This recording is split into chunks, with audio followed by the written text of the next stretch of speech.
Bonjour, aujourd'hui je vous parle d'ISO, soit de la sensibilité de votre capteur sur votre caméra. Quel est son impact quand on en change les paramètres? Tout de suite après ceci.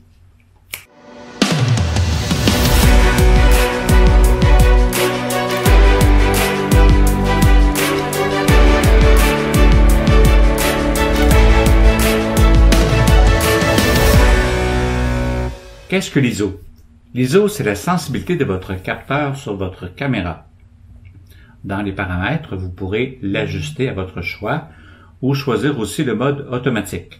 Vous pouvez imposer un ISO de 100, comme vous pouvez imposer un ISO qui est plus élevé. Plus votre ISO sera bas, plus votre image sera pure.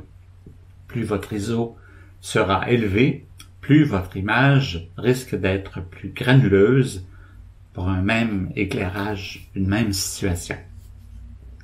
Souvent, on va choisir un ISO de 100 parce qu'on veut avoir une belle image pure. On peut pas toujours le faire, par exemple.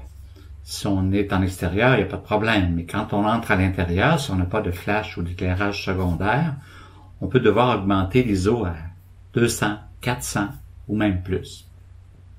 Je vous ai parlé dans les choix des modes, des réglages des modes, dans une autre capsule, de prioriser selon la photo que vous voulez faire, parfois la vitesse d'obturation. Par exemple, si vous voulez faire un oiseau en vol, vous allez choisir une vitesse d'obturation qui va être beaucoup plus élevée.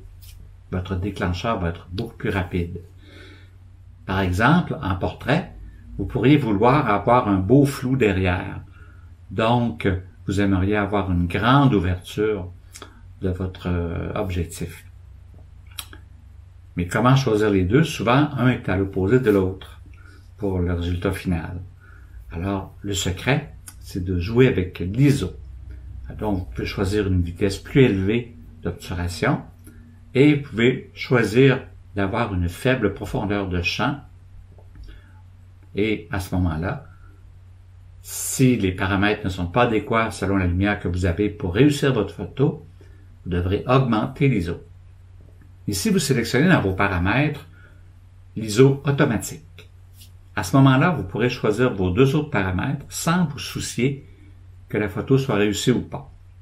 Vous pouvez même choisir de fixer l'ISO automatique, c'est-à-dire fixer le niveau maximum sélectionnable par la caméra. Donc, en résumé, sur votre appareil, vous sélectionnez sur la molette de sélection, vous sélectionnez le mode manuel. C'est très important. En mode manuel, vous allez pouvoir choisir votre vitesse d'obturation, vous allez pouvoir choisir votre profondeur de champ, votre ouverture, et vous allez à ce moment-là sélectionner dans vos paramètres l'ISO automatique. C'est donc la caméra qui va décider, d'après la situation d'éclairage, quel ISO elle va choisir. Qu'est-ce que ça va vous permettre? Eh bien, ça va vous permettre de vous concentrer sur votre sujet, sur votre cadrage, sur vos règles de composition et réussir une meilleure photo. Donc, on n'oublie pas, ISO automatique, et si jamais la situation donnée demande un ISO trop élevé, vous pourrez à ce moment-là